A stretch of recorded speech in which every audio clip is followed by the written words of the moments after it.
This is the Big O Show. This is the Big O Show.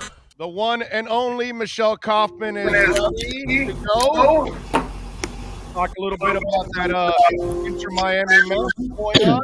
What is that? Okay, there we go. All right. Remember, you can follow her on Twitter at Kauf Sports. Catch her exceptional work, constantly breaking InterMiami stories at the Miami Herald website. Better yet, do what I've done. Subscribe. Support all the great journalists at the Miami Herald who do an excellent job of covering South Florida and South Florida sports. Michelle, good morning. How are you? Good morning. Good. How are you? Very good. Do they realize how dysfunctional it looks from the outside with all the craziness that's gone on, the firing of the GM, the highest fines ever in MLS history?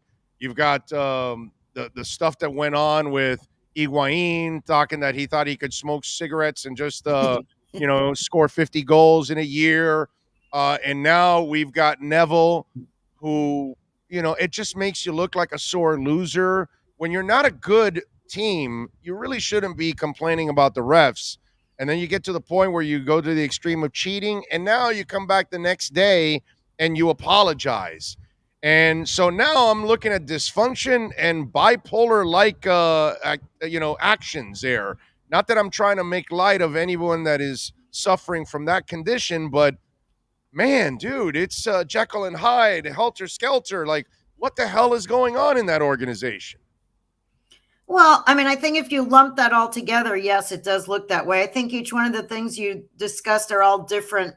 They're all different situations, to be honest.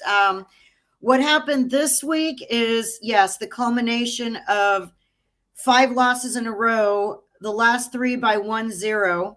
And each of the 1-0 games had a controversial call that resulted in a goal or a goal being taken away. So the team was very, very frustrated after this last game because Gonzalo Higuain totally felt like he scored. The angle that the InterMiami cameras had, which is what they had in their bench, what they were seeing is not what we saw on TV. So on TV, you didn't see the one defender that was closest to the closer sideline. So on TV, it didn't even look like a controversial call. To me, no, not at all. It looked like, oh, okay, he got called offside. He was offside. The commentators didn't even say anything. And then Neville even said, in hindsight, when he discussed it later, all this whole thing, is that he was surprised that he came into the press conference all fired up and his players were all fired up in the locker room. But when he got to the press conference, like no one was even asking about that call. No one made a big deal because on TV, it did not look like a bad call. The angle that they had on their camera, which is what they get fed to their bench live time, in their estimation and from those pictures that they presented, they felt that he was onside. So they thought that they should have had a goal there, and that should have been at least a tie 1 point. The previous game, Julian Carranza in the 85th minute scored what looked like a nice header goal, and that would have been a tie in that game. And instead they come out with 0 because that goal was called off for a foul.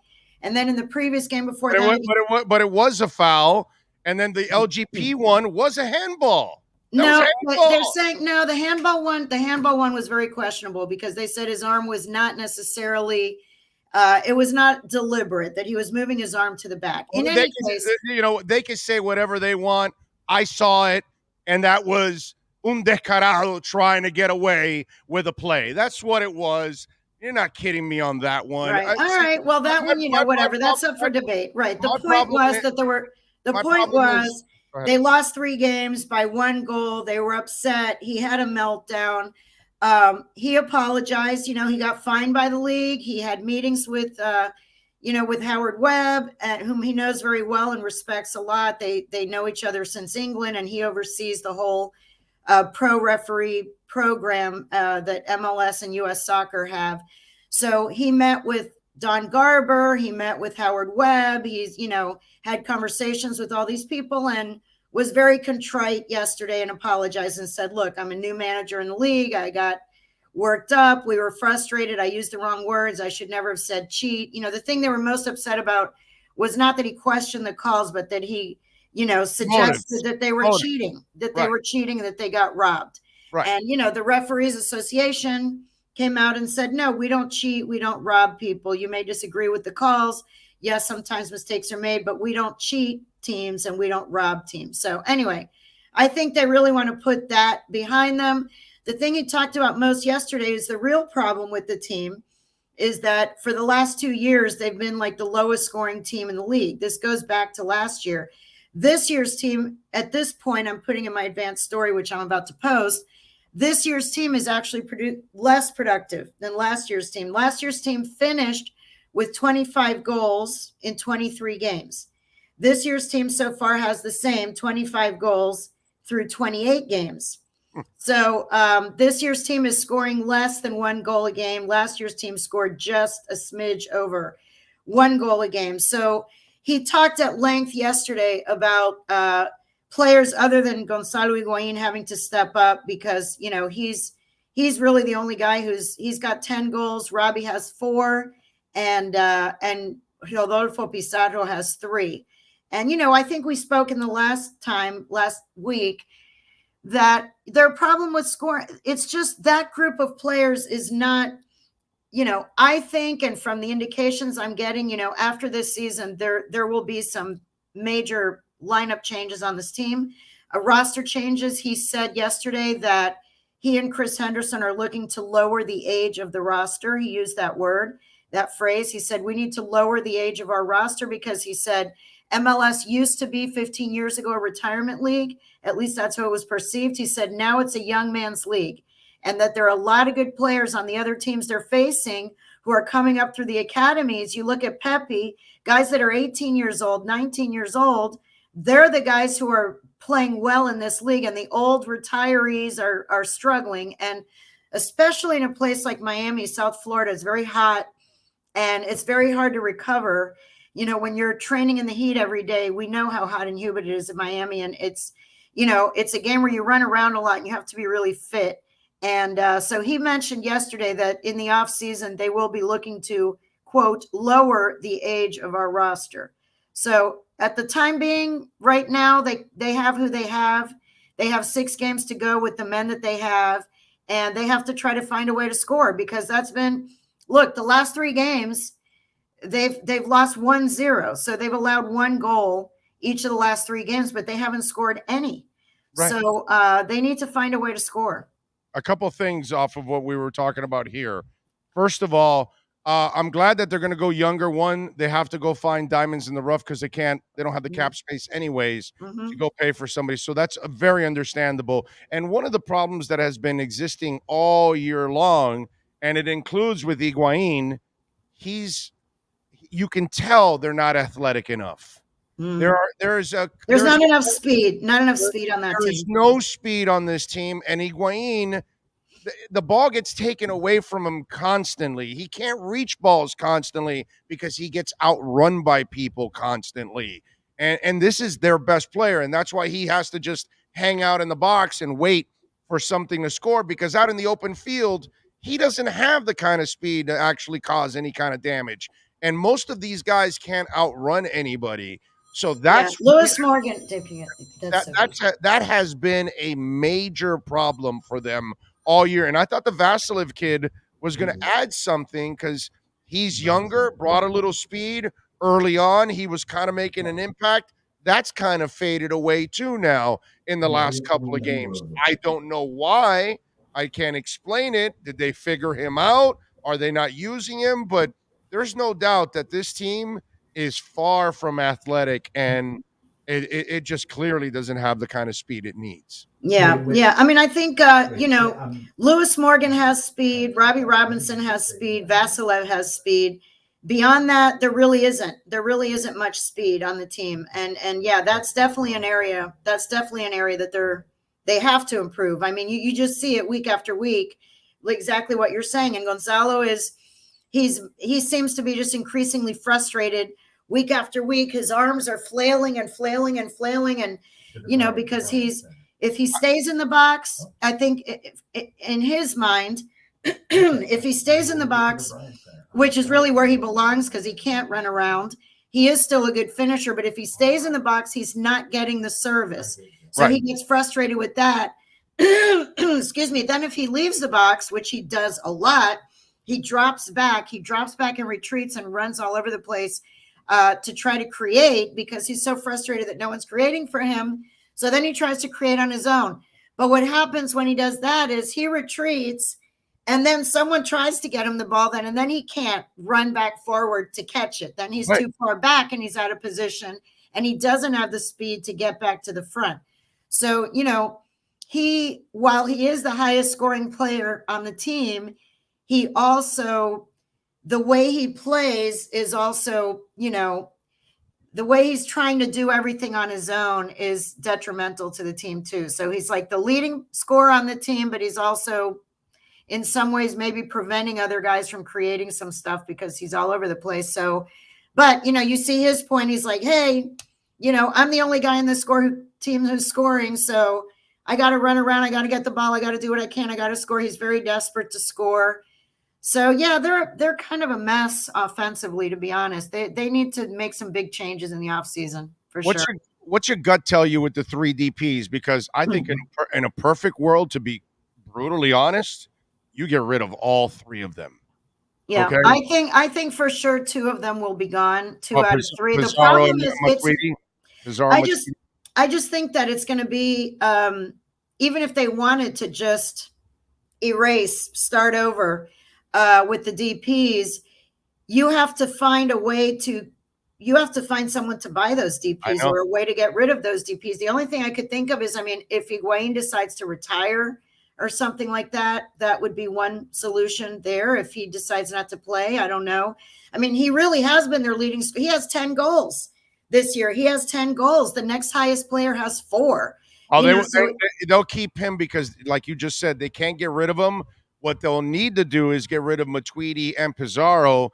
And out of one of those 2 DP spots, they have to find a terrific midfielder. That's a really good creative midfielder. A very good creative midfielder that can also score too, by the way. Yes, but a guy that can really set Higuain up and make his life easy, like what you and I used to see with Pibe, who he would make whoever was the forward effing love that guy because he knew that the ball was going to be placed. He would feed them on a silver platter. It was like he was like a waiter, coming with room service, knocking on your door. Yeah. An artist. Yeah. No, so they need, they definitely, Pizarro is not that, he has not been that player. No. I don't know if it's partly he and Higuain do not have the right chemistry to form partnerships there.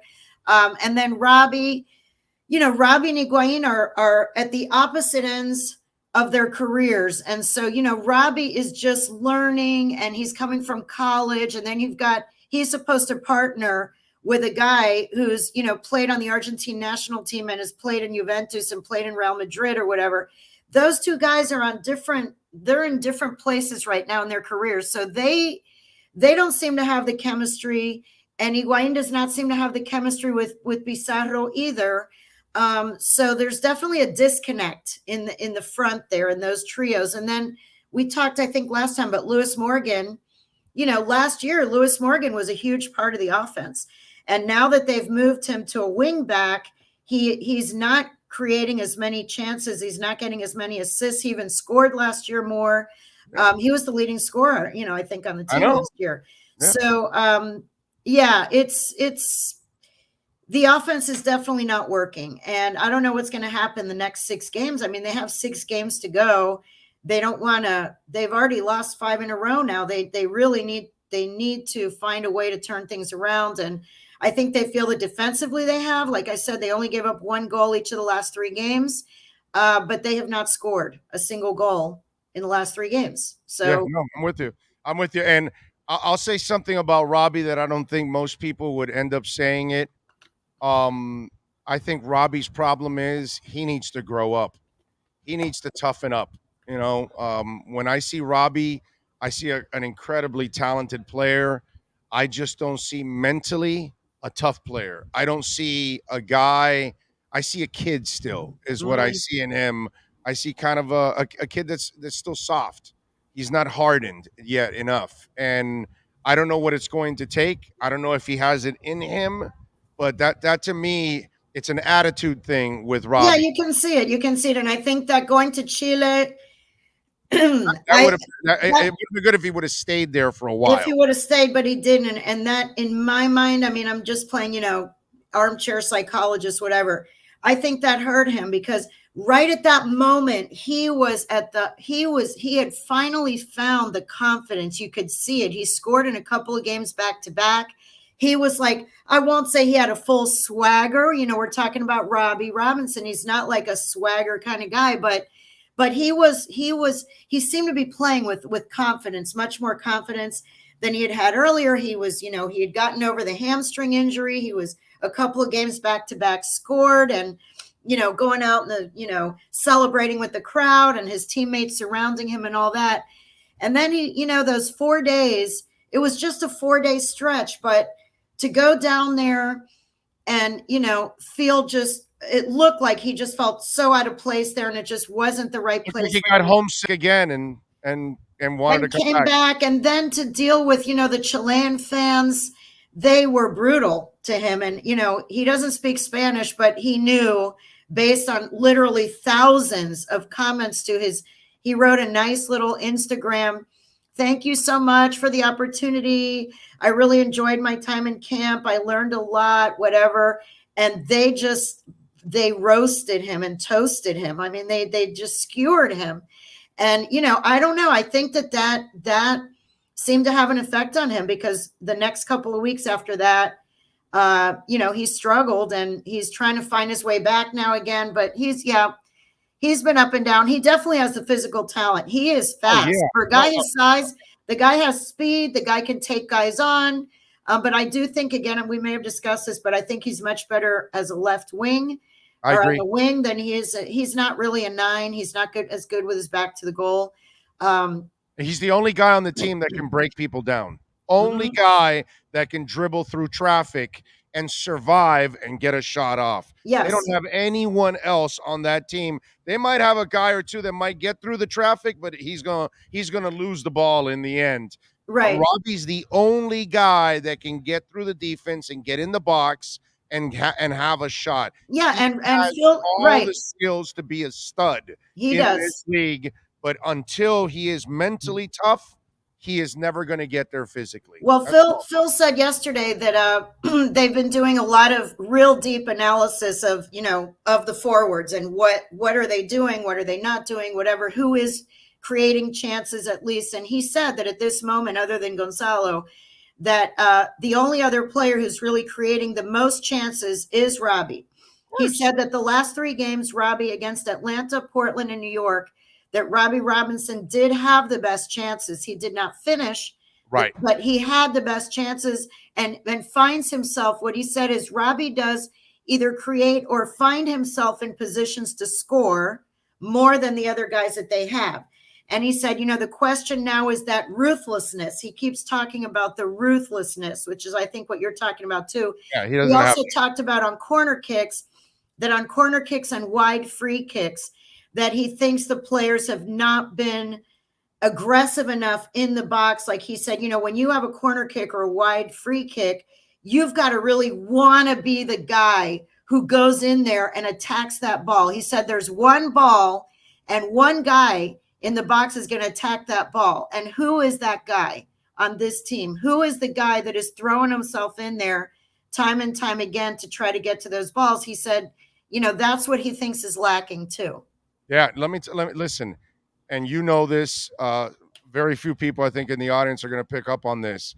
But if I could get Diego Serna's personality on the pitch, not off the pitch, I don't want Diego Serna's personality off the pitch, but on the pitch, if I could get his personality and put it inside Robbie, oh yeah, you have one of the MLS's leading scorers. Yeah, their body types are not. He was also a strong, kind of a big, strong bull, kind of a forward, which is what Robbie can be. He has the size. Undeniable. You were not going to stop him from trying to make a play. Right. He was going to get through you, around you, whatever he had to do. Where is he? Let's call him up. How old is Diego now? Would he still be a bit? He's got to be early 40s to late 30s, Okay. right? All He's right. gotta be. Look Well, it I up. don't know. I'd like to see what kind of shape Diego he's in. Diego Serna. Look it up for me. Okay, if you got a picture there. All right. Before I let you go, one more thing. And look, I'll give him a pass to a certain extent because Michelle, any of us that start a business, yeah, that's him. That's him. 47? Wow. He's 40 47? 47, Oh yeah. my God. Now, Okay, I feel so Michelle, we've old. been at this for a while, you and I. Oh my Okay. God, do I feel old? Okay. So yeah. We've been at this for a while. But look, when you start a business or anything new, you're gonna make mistakes. You got to figure things out. Yep. Well, I understand that Jorge Mas and company are going to make mistakes.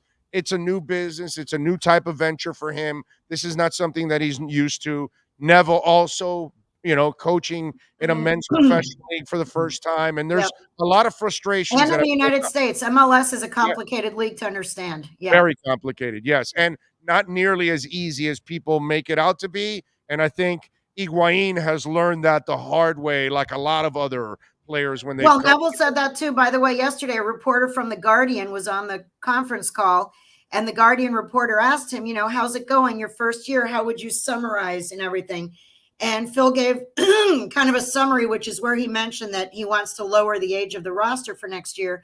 But one of the things he said is, I will say this and I'll say it again. He said, this is one of the hardest, if not the hardest league to win in the world because of the parity, because all of the teams have basically the same budget other than the DPs. The rest of the budget is identical for every team, which he said is not the case anywhere else in the world. Yeah. And so the teams, you may not have the best talent in the world in the MLS, but you have the most even talent in the world.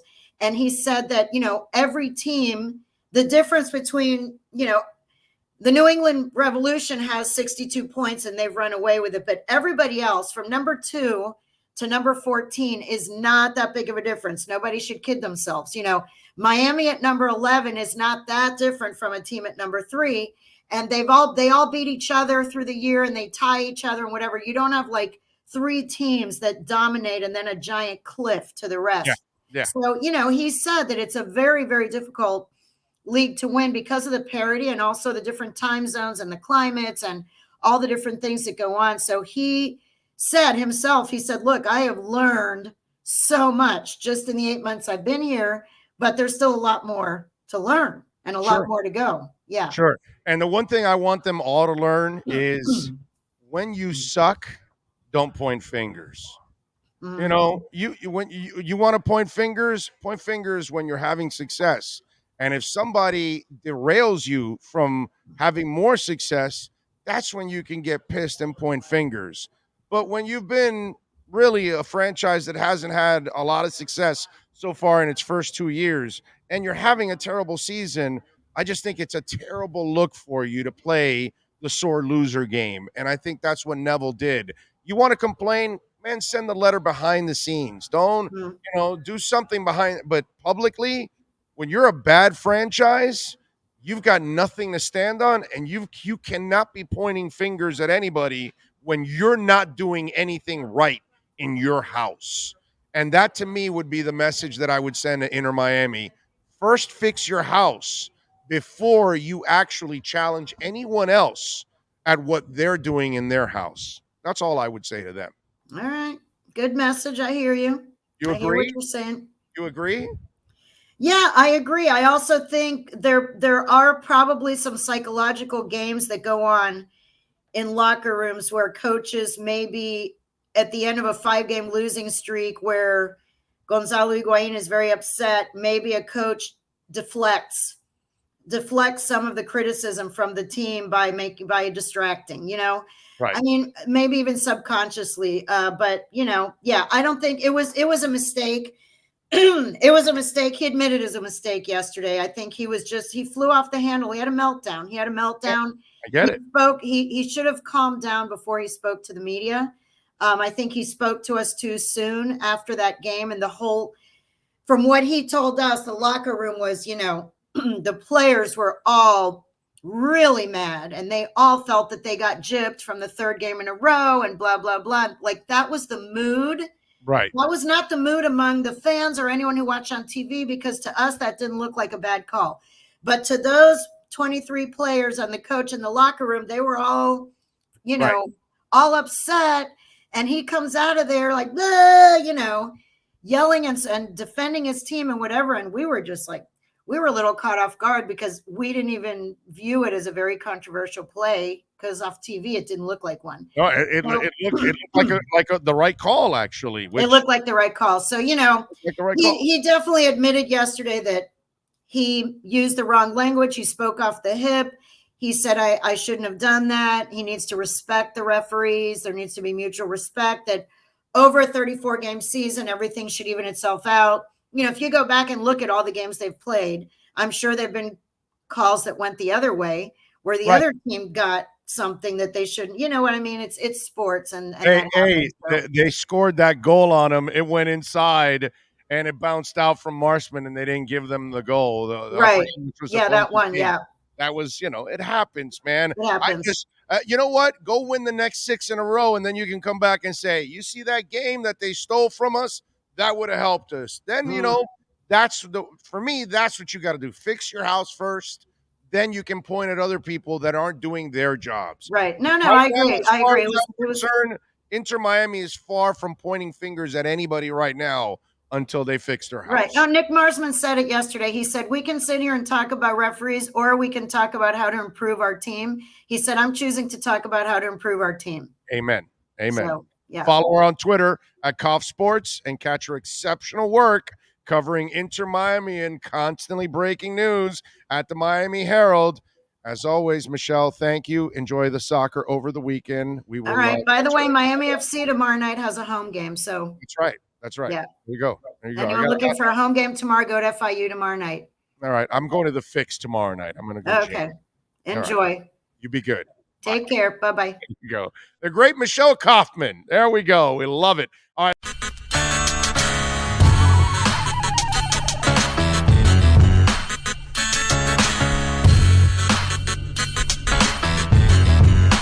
This is the Big O Show.